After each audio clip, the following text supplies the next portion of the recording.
Bueno, ahora a mí me toca presentar al próximo disertante, que es un colega nuestro, amigo, que es Hernán Costa, que es médico especialista en anatomía patológica, es máster en oncología molecular, experto en genética médica y genómica. Bueno, Hernán nos va a hablar un poquito de, su clase va a ser de hablar microsatelital. Así que Hernán, te doy el lugar. Bueno, muchas gracias. Gracias. Primero que nada, gracias por la invitación para participar de esta jornada. Me gusta mucho participar de estas reuniones y agradezco, a Nora que me invitó y que, la confianza de decir, che, vas a dar una linda charla. Así que cuando me preguntaron qué tema quería hablar, automáticamente se me vino a la cabeza hablar un poquito de inestabilidad microsatelital por lo cambiante que es el tema y por cómo va cambiando de a poquito, de a meses. Como dijo recién la doctora Marcela, el mes pasado salió la aprobación para tumores de tiroides, también para los que son inestables, como biomarcador agnóstico. Así que, voy a decidir hablar de eso, que me parece que es un tema interesante. Y como dijo el doctor, esto de hablar delante de la computadora te hace creer como que nadie te está escuchando. Eso es lo que pasa. De que como estás hablando delante y no ves gente del otro lado, aparte están todas las cámaras apagadas, como que no estás viendo gente y parecería como que no te escucha nadie. Pero sí, estuvimos todos muy, muy atentos, muy linda la presentación que dio el doctor.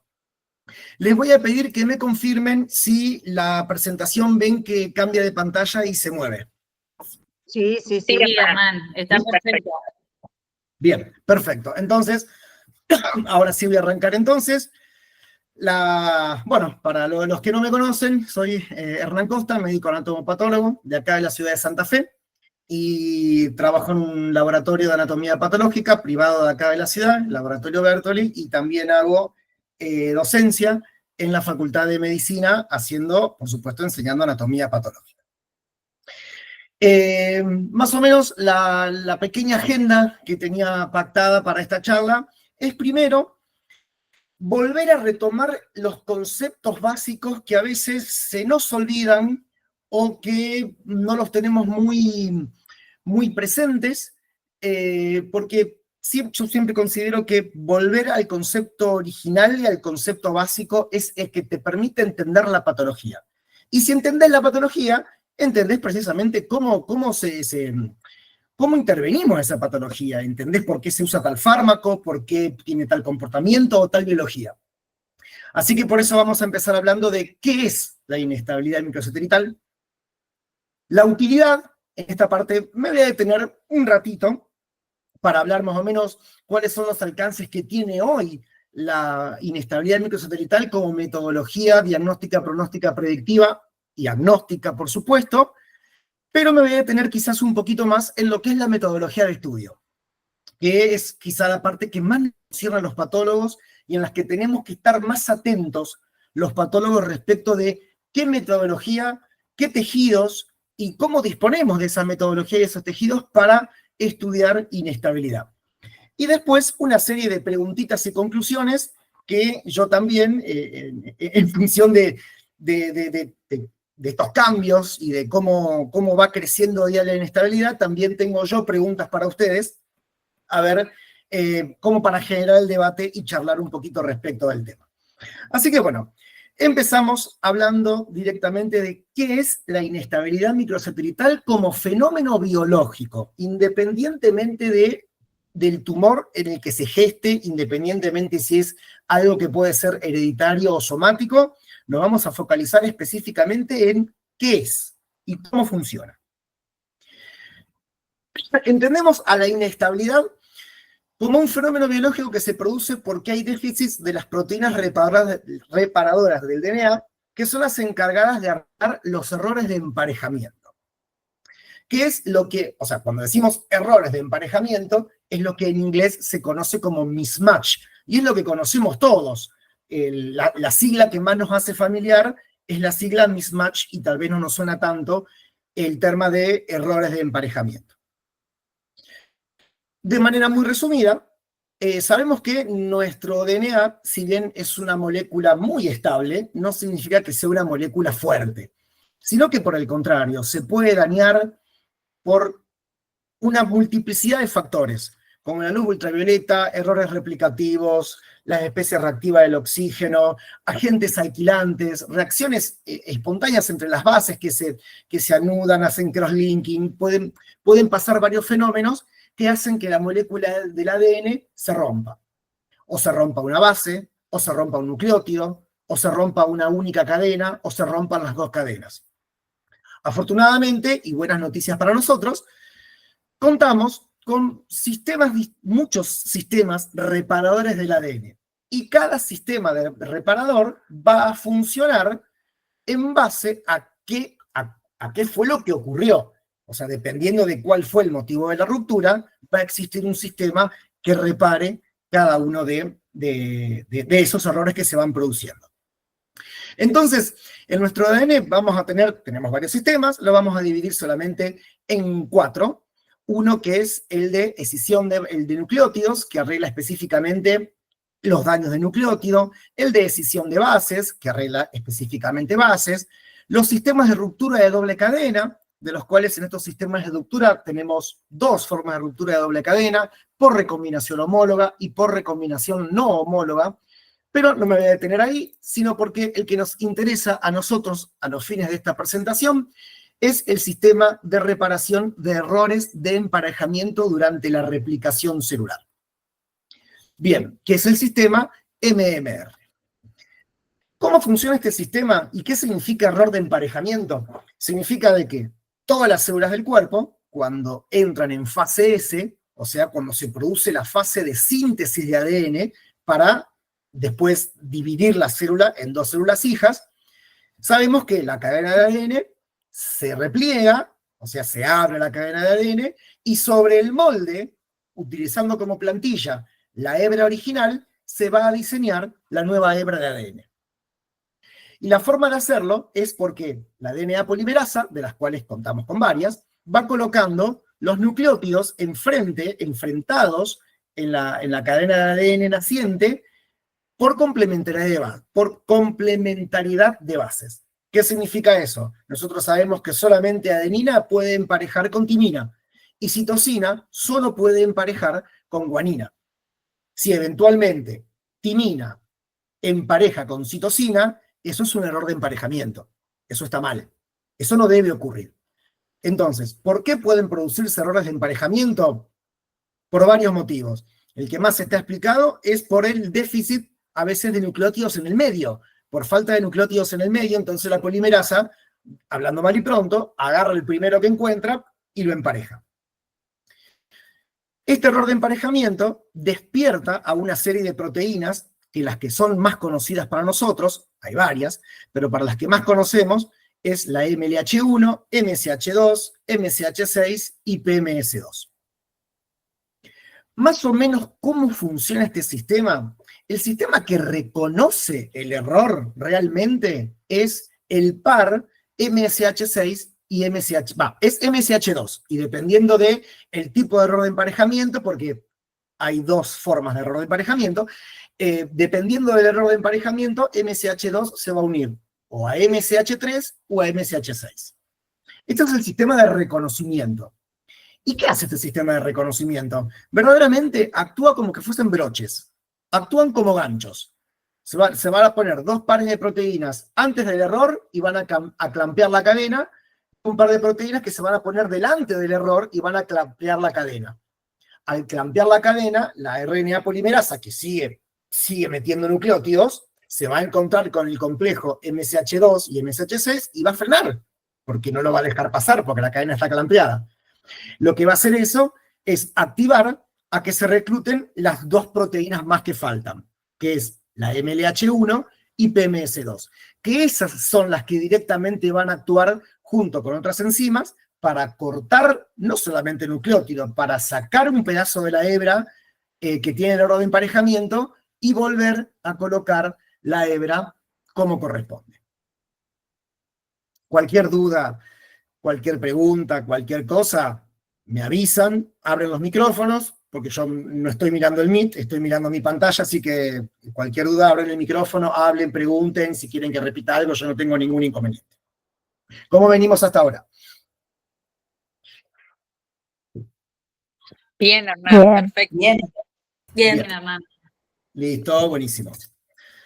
Entonces, ahora entran en juego nuestros queridos microsatélites. Porque existen zonas del genoma que son muy proclives a presentar errores de emparejamiento. No todo el genoma, la polimerasa no se equivoca siempre.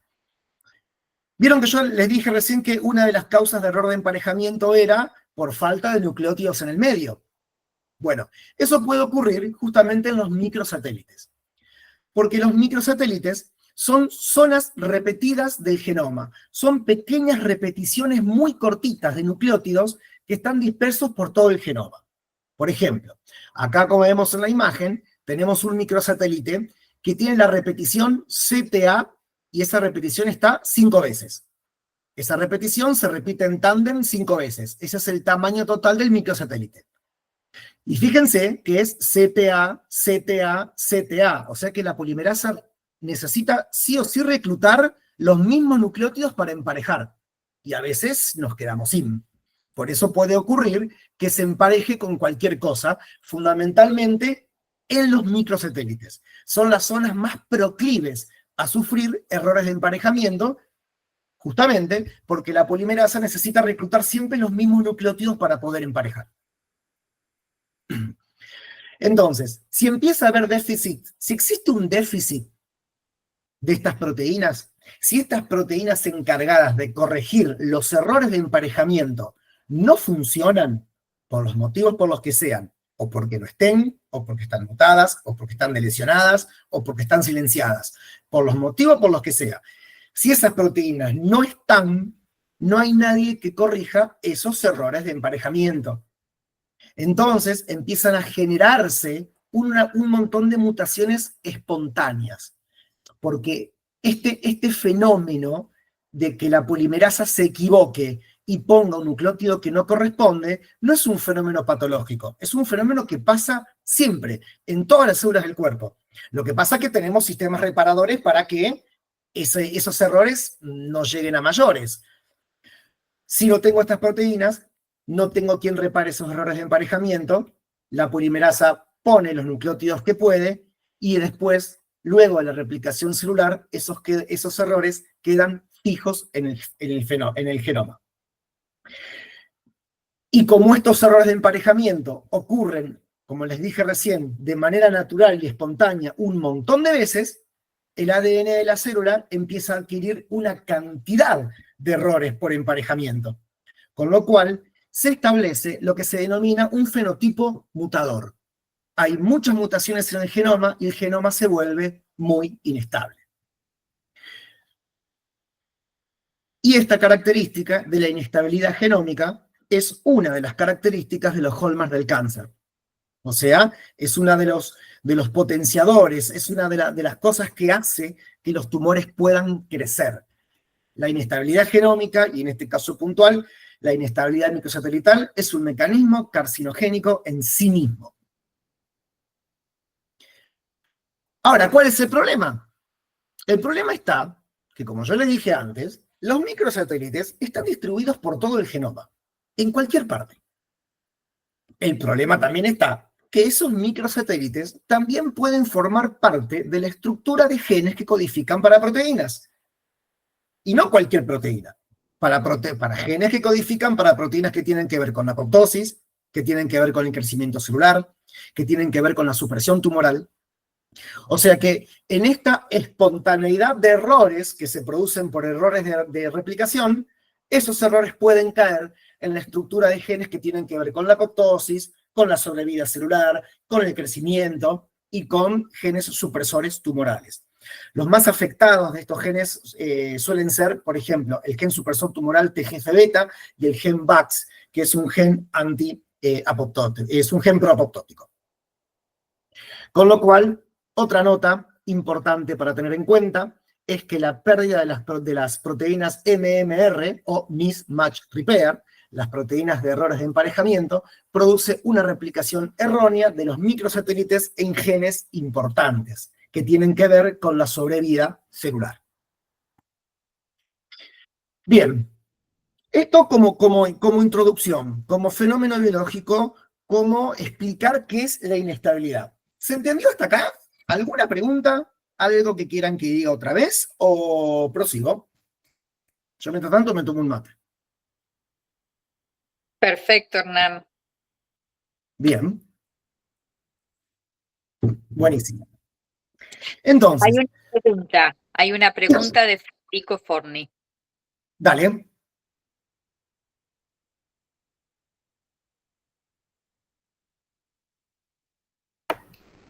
Dice que pregunta por escrito porque no tiene micrófono, así que te voy diciendo. Ah, bueno, para, cambio la pantalla, ahí está. No, pero si no te digo, pues todavía no la escribió. Dale.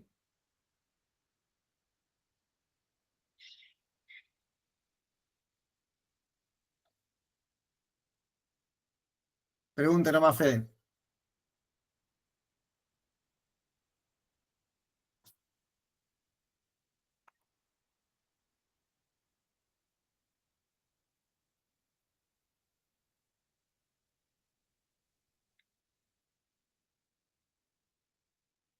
Hernán, en todo caso podés continuar y cualquier cosa. Sigo. Ahí Ahí está, está. ahí puso. Pone, leí que el ayuno es reparador del ADN, si hay relación entre el ayuno y esas MMR. El ayuno. Habría que ver qué características de qué tipo de ayuno y verdaderamente no tengo ni idea respecto de eso. No, para nada. No sé si alguno de los otros disertantes o alguien quiera aportar, yo ahí la verdad que desconozco por qué el ayuno actuaría como un sistema reparador. Pero entiendo, lo primero que se me ocurre de manera intuitiva, no porque haya leído, de manera intuitiva, lo primero que se me ocurre primero es qué tipo de ayuno es. Y los tipos de ayuno o tipo de alimentación claramente pueden condicionar situaciones metabólicas, hormonales y fundamentalmente epigenéticas, que tienen que ver con la regulación y la reparación del ADN. Te lo digo como respuesta intuitiva. Habría que ver más detalles puntuales respecto de esto que vos me estás preguntando. Bárbaro, Hernán, ahí él respondió gracias. Dale. Claro, entiendo, pone. ¿Cómo? Entendía y que gracias. Dale, listo. Bueno, sigo entonces. Vamos ahora con el tema de la utilidad de la inestabilidad. ¿Cómo es que nosotros llevamos este fenómeno biológico a nuestra práctica habitual? A todos los días, a la oncología. Primero, ¿cómo lo llevamos a la oncología? ¿Cómo este fenómeno biológico que les acabo de contar es importante para la oncología y para el manejo del paciente? Bien, hay un cuerpo de literatura, hay una enorme cantidad de literatura médica respecto de la inestabilidad microsatelital, enorme. Hay un montón de cosas para comentar. Yo fui eligiendo algunos artículos, yo después les voy a dejar todos los artículos que utilicé para la presentación, que fueron un montón, pero en la presentación les voy a dejar algunos trabajos que son la verdad que muy lindos. Este es muy resumido, muy simple en su lectura, en el cual te cuenta cómo hoy en día la inestabilidad microsatelital se ha demostrado en este listado de tumores que ven en pantalla y todavía sigue siendo algo en expansión.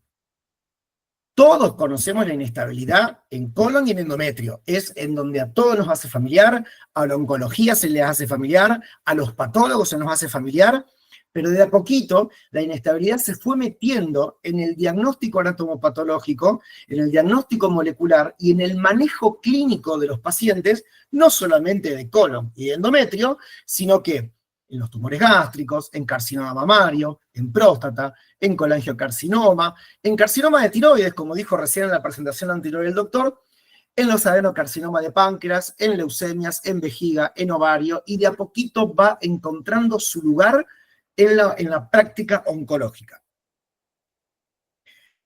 Esto por ahora lo voy a pasar. Con lo cual, la utilidad es muy amplia. O sea, todo lo que podemos definir con inestabilidad tiene una utilidad muy amplia y cada vez más en expansión. Ahora, ¿por qué es tan amplia? Porque decir que un tumor, o llámese, un paciente, tiene inestabilidad microsatelital, a mí me abre 4 puertas. La puerta pronóstica. O sea, yo sé que si un paciente tiene un tumor que es inestable, normalmente los tumores con inestabilidad microsatelital tienen mejor pronóstico. Con lo cual ya es un datazo. La puerta de la predicción. O sea, yo sé que un paciente que tiene un tumor con inestabilidad microsatelital es pasible de responder o no a cierto tipo de quimioterapias. Esto es recontra conocido para los pacientes con cáncer de colon en estadio 2, que son inestables y que se ha demostrado que no responden al uso del 5-fluoracilo. O como para dar un ejemplo. Si tengo un paciente con inestabilidad microsatelital en cierto tipo de tumor y ese fenómeno biológico va acompañado de un contexto clínico claro de herencia, madre, padre, hermanos, con el mismo tipo de tumor o con otro tipo de tumores, o tumores que se presentan a temprana edad, ya este fenómeno biológico no solamente puede ser pronóstico y predictivo, sino que también me sirve para sospechar un síndrome hereditario. El que conocemos todos es el famoso síndrome de Lynch, con lo cual la inestabilidad microsatelital también funciona como screening diagnóstico para diagnosticar este síndrome, que dentro de los síndromes heredofamiliares neoplásicos, el más frecuente es el síndrome de Lynch. Y desde el 2018 en adelante, no ya con poquito, no solo que es diagnóstico, pronóstico y predictivo, sino que desde el 2018 la inestabilidad microsatelital pasó a ser un biomarcador agnóstico, debido a que los tumores que son inestables, a esos pacientes se los incluye en los regímenes terapéuticos para recibir inmunoterapia. Freno un poquito en este concepto. Esta historia empezó en el 2017, cuando la FDA aprueba el tratamiento con pembrolizumab para tumores tanto en adultos o pediátricos, metastásicos e irresecables que muestran inestabilidad de microsatélites. Y me detengo un segundito en el concepto de biomarcador agnóstico y drogas agnósticas. Un biomarcador agnóstico es aquel, un biomarcador agnóstico es aquel en el cual una condición biológica en particular es la que rige la dinámica de una terapéutica independiente de la histología o del sitio anatómico. De manera muy simple, si yo tengo, por ejemplo, un adenocarcinoma o un cáncer o un tumor con inestabilidad, no me importa si es mama, si es colon, si es riñón, si es endometrio, si es gástrico. Lo importante ¿es inestable? No es inestable.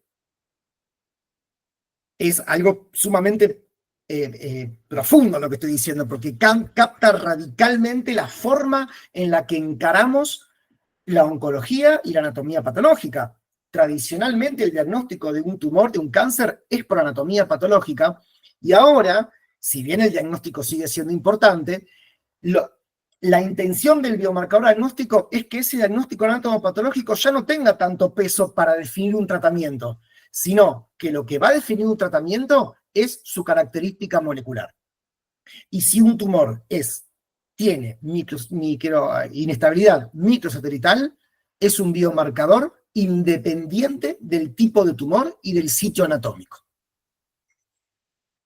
La inestabilidad, junto con lo que se llama la carga mutacional, o TMB, y la fusión de los genes en TRAC y las mutaciones de BRAF, son considerados hoy en día biomarcadores agnósticos para los cuales se han diseñado drogas agnósticas, como las que están en esta lista. La lista que vemos ahí en el panel derecho son las drogas aprobadas al día de hoy por la FDA hasta el 2024, drogas agnósticas, que son los inhibidores de NTRK, los inhibidores de PDL1, otro inhibidor de PDL1, los inhibidores de BRAF y de Merck, y después, en otros contextos particulares, el trastuzumab deruxtecan para ciertos tumores que son HER2 positivos.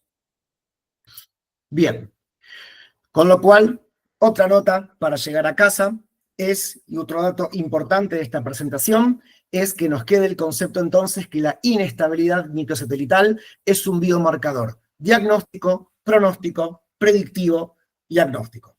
Pavada de cosa, reúne todo. ¿Cómo vamos hasta ahora? Bien, todo bien, Hernán, de 10. Bien. De 10. Buenísimo. Buenísimo. Con lo cual ahora sí me voy a meter y voy a charlar con mis colegas patólogos, porque acá empieza a ver el problema, ¿no? ¿Qué es la metodología de estudio? Ya dijimos qué es la inestabilidad, ya dijimos qué utilidad clínica tiene, y entre el paciente y la clínica, ¿quién está? El patólogo, el que maneja la muestra.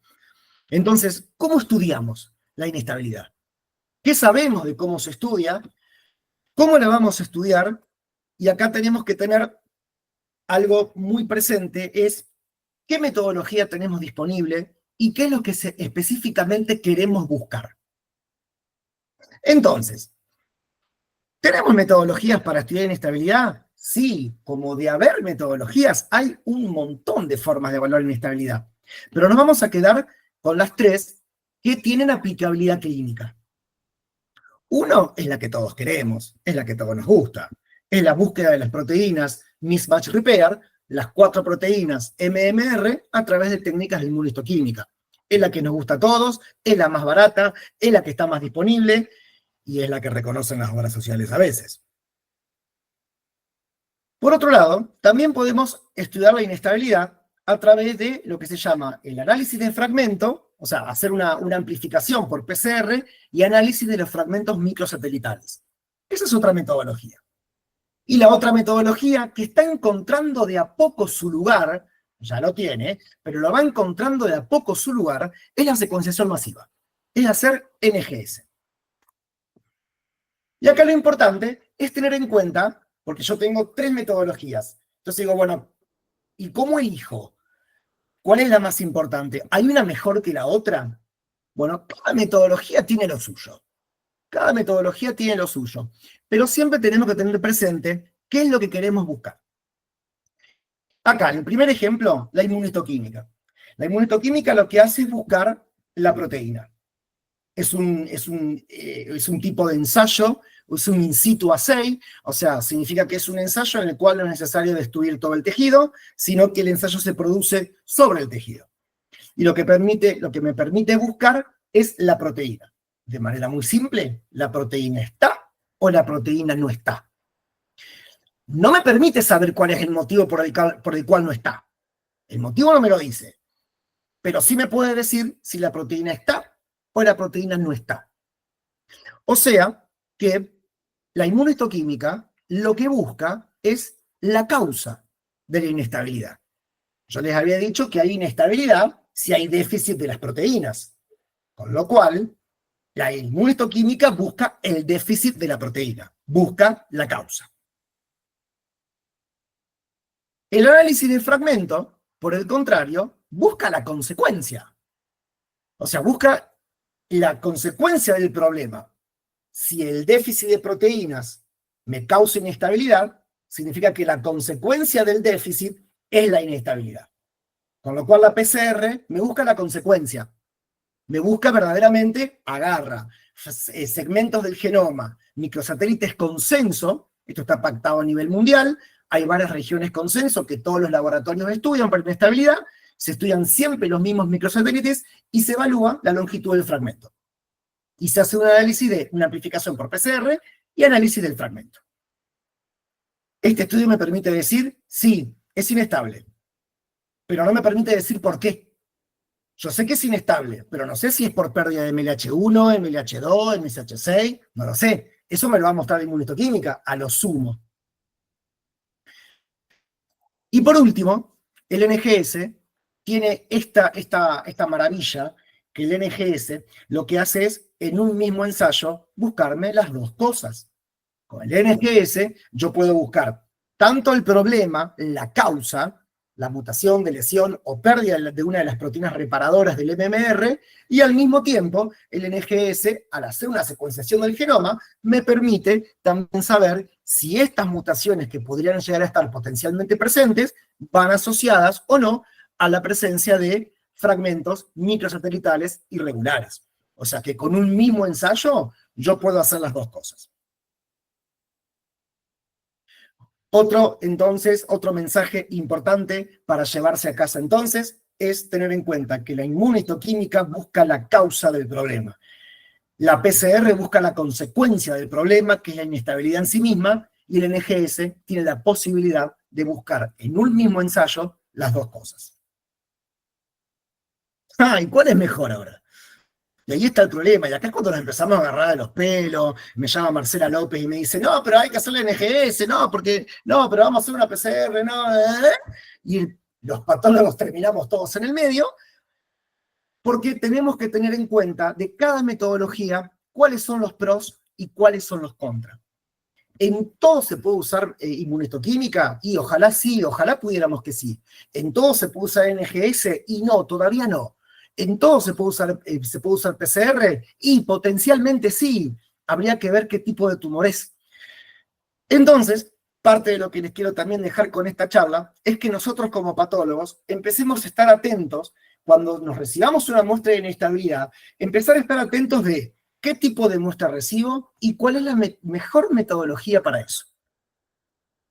Y acá la bibliografía dice de todo. Hay un montón de cosas también, hay un montón de trabajos, estos son los que yo elegí para mostrar en la presentación, pero acá tenemos trabajos que hablan de si tanto la inestabilidad como el PCR son de manera igual unos buenos marcadores predictivos, La inmunistoquímica tiene pitfalls, tiene errores, sí, los tiene. Tiene errores de interpretación, errores de muestra, protocolos que pueden estar mal diseñados, protocolos que a veces no van de acuerdo al tipo de tejido que recibimos, tinciones inespecíficas, resultados discordantes. ¿Puede haber, todo eso puede pasar con la inmunistoquímica? Sí, también puede pasar. Perdón. Y a su vez, la inestabilidad microsatelital también está encontrando su lugar. Ahora el NGS está entrando de manera interesante en el análisis de la inestabilidad, pero todavía no ha encontrado su lugar. Cuando me refiero a su lugar, es un lugar que pueda reemplazar a la inmunistoquímica y el análisis por el PCR. Entonces, ante tantas discordancias, porque aparte uno va a encontrar un montón de trabajos en todos lados, va a encontrar trabajos que digan que PCR es mejor que inmuno, trabajos que digan que inmuno es mejor que PCR, trabajos que sean defensores acérrimos del NGS y van a decir que el NGS va a reemplazar todo en un futuro cercano, no lo sabemos a eso todavía. Vamos a encontrar un montón de bibliografía que puede ser contradictoria entre sí. Con lo cual, lo que tenemos que hacer nosotros en ese momento, ante tanto cúmulo de información, y a veces tanta información que puede ser discordante, bueno, vamos a lo que hay. Bueno, ¿qué tenemos hoy en día? Hay guías. Los patólogos tenemos guías para hacer inestabilidad, para decidir cuál es el mejor estudio, para decidir cuál es la mejor muestra. Sí. Por suerte, el Colegio Americano de Patólogos, este es un ejemplo, el Colegio Americano de Patólogos tiene guías y protocolos de manejo para inestabilidad microsatelital y también tiene guías de buena práctica, que se las voy a mostrar después. Esta es la única parte que yo se las voy a leer textual, porque las guías de la CAP son muy claras. En los pacientes, la guía número 1, con una fuerza de recomendación alta. La primer guía dice que los pacientes que tienen carcinoma colorectal y que son pacientes que pueden ser postulados para recibir terapia con inhibidores, con inmunoterapia, por ejemplo con pembrolizumab, se puede usar inmunistoquímica y o inestabilidad por PCR. Y hace una nota aclaratoria, que sí se puede usar NGS, pero el NGS tiene que ser validado y confrontado contra una técnica de inmunistoquímica o con una PCR.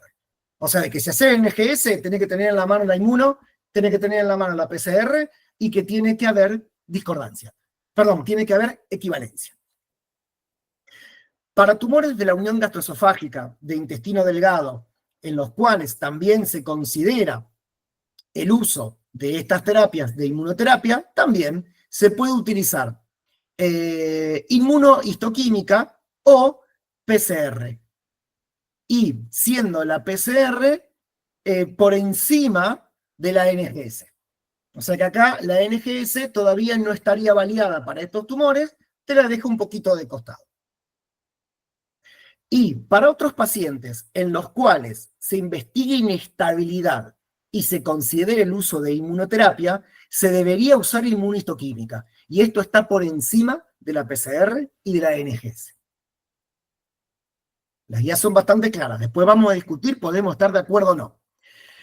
Para pacientes que tienen cánceres de colon, por ejemplo, otros tipos de tumores que no sean gastroesofágicos, colorectales o endometriales, que también estén considerados para el uso de inmunoterapia, el patólogo debería testear para MMR. Y la última guía, que no nos vamos a meter ahí, es de que no se tiene que hacer una equivalencia entre el TMB y la inestabilidad microsatelital, más allá de que las dos metodologías, en cierto modo, buscan algo distinto, pero el resultado es el mismo, que es que el paciente reciba inmunoterapia. Con lo cual, otro mensaje para llevar a casa: la inmunistoquímica y la PCR tienen similar validez para colon y endometrio. La inmunistoquímica es de preferencia para otros tumores que no sean colon, endometrio o gastroesofágico, mientras que la NGS aún requiere mayor validación y confrontación con otro tipo de test. Y acá viene la otra discusión, les juro que ya termino. Y acá viene la otra discusión, que es la discusión de que, bueno, listo, hacemos PCR, hacemos inmunistoquímica, hacemos NGS, pero todas estas metodologías requieren de algo que es fundamental: la muestra. Una buena muestra. Y acá, en lo que es el debate de la buena muestra, también tenemos mucho para hablar. Por ejemplo, en colon estamos acostumbrados a manejarnos con la pieza quirúrgica, porque muchos pacientes tienen la posibilidad de ir a una resección quirúrgica. Y contamos con 1, 2, 3, 4 tacos para hacer inmunistoquímica y hacer todos los estudios que nosotros quisiéramos. Sin embargo, hay trabajos que, por ejemplo, te dicen de que hacer inmunistoquímica en biopsia endoscópica versus pieza quirúrgica, la endoscopía también puede llegar a tener la misma sensibilidad y especificidad que la pieza quirúrgica, en tanto y en cuanto el endoscopista tome entre 4, 5 o 6 muestras del tumor. Con esa cantidad de muestras, con esa cantidad de biopsias endoscópicas, yo puedo tener un resultado de inmunistoquímica que se equipare al resultado que me daría una pieza quirúrgica. Y hasta inclusive con muchos mejores resultados, porque la pieza quirúrgica tiene isquemia fría, viene cerrada, una mala fijación de formol, con lo cual a veces son tumores muy grandes, con mucha necrosis en el interior, y la inmunistoquímica a veces sale mal, y hay que repetirla, o te da una forma de patrón discordante. Todos esos fenómenos de isquemia fría, falta de fijación, no pasarían con la muestra endoscópica, con lo cual algunos trabajos postulan que la biopsia endoscópica hasta terminaría siendo mejor que la pieza quirúrgica. En tanto y en cuanto contemos con varias muestras de endoscopía, no solamente con un bocadito de 1 milímetro, porque con eso no podemos hacer nada. Ahora, esto que yo les cuento, está todo muy bien, pero siempre hay muchos trabajos que hablan de colon y de endometrio. Pero recordemos que ahora la inestabilidad es un biomarcador agnóstico. ¿Qué hacemos entonces, por ejemplo, para un páncreas, en el cual le quiero hacer inestabilidad? Y páncreas, ¿qué muestra voy a tener? voy a tener seguramente una punción, o ya sea de la lesión, o ya sea de sus metástasis. Páncreas es recontra desmoplásico, con lo cual a veces en un cilindro de 1 centímetro tengo el 90% que es esclerosis e inflamación y el 10% que es tumor. ¿Qué hago con eso? Inmuno, hago PCR, le hago NGS. ¿Cómo hacemos el manejo de muestra para aquellas muestras que no sean colon, que no sean endometrio?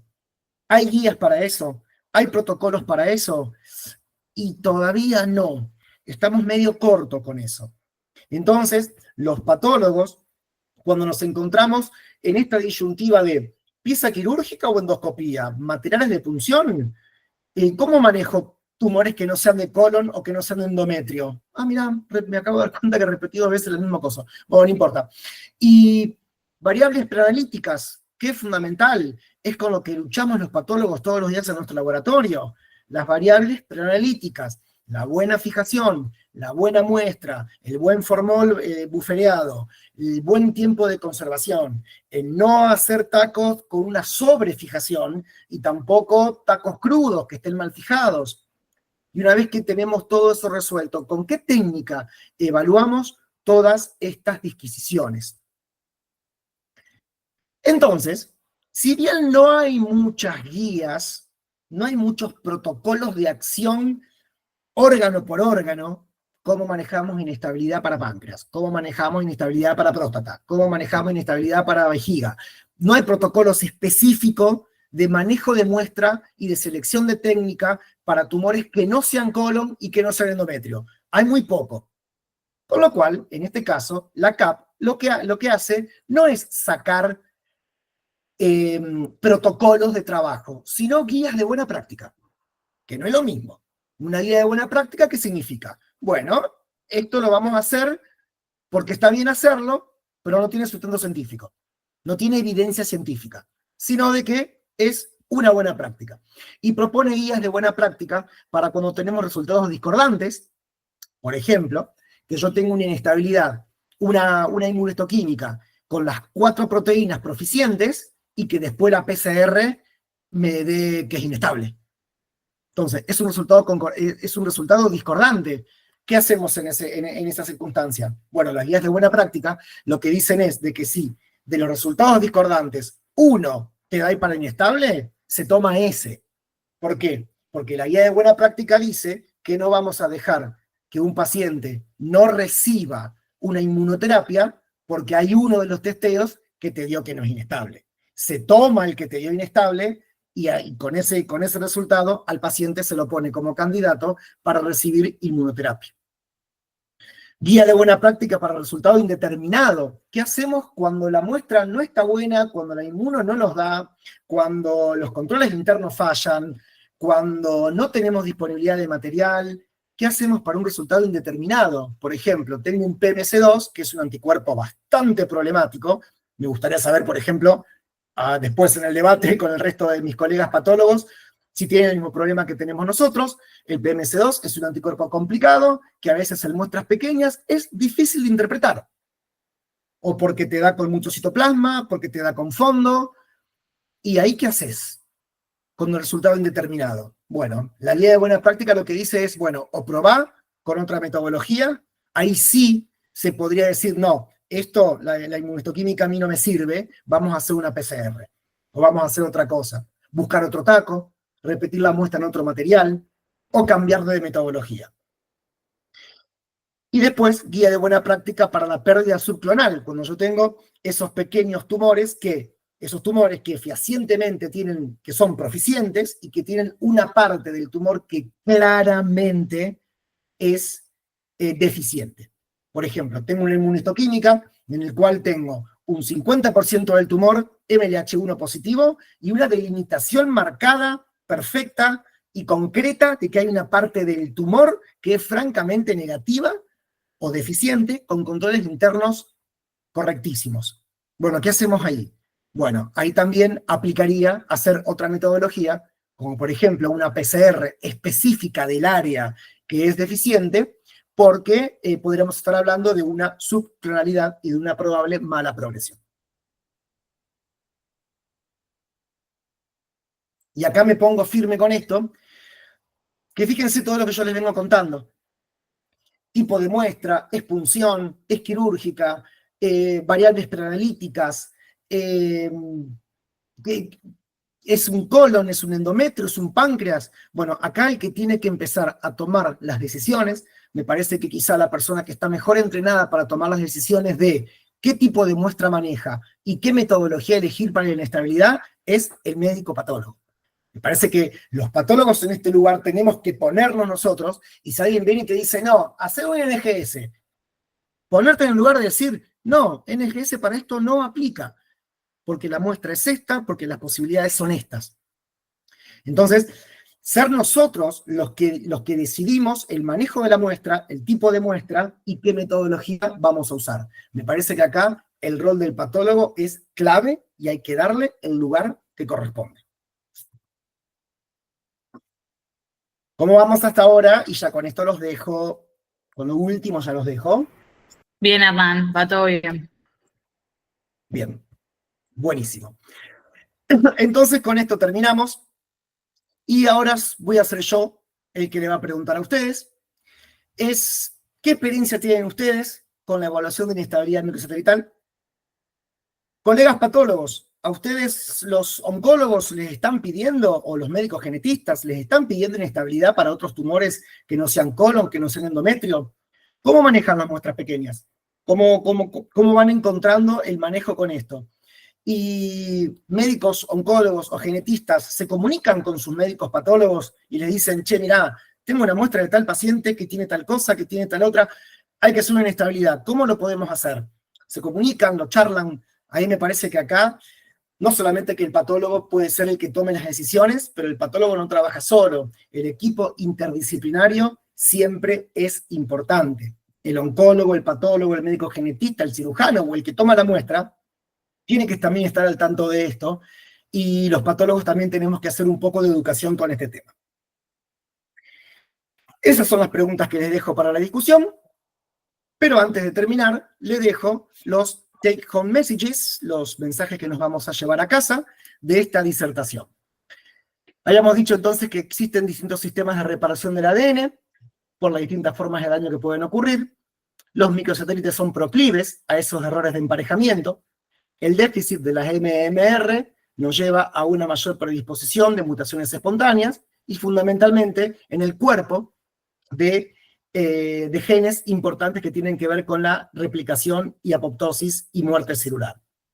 La inestabilidad y la inmunohistoquímica es un biomarcador, la inestabilidad es un biomarcador diagnóstico, pronóstico, predictivo y agnóstico.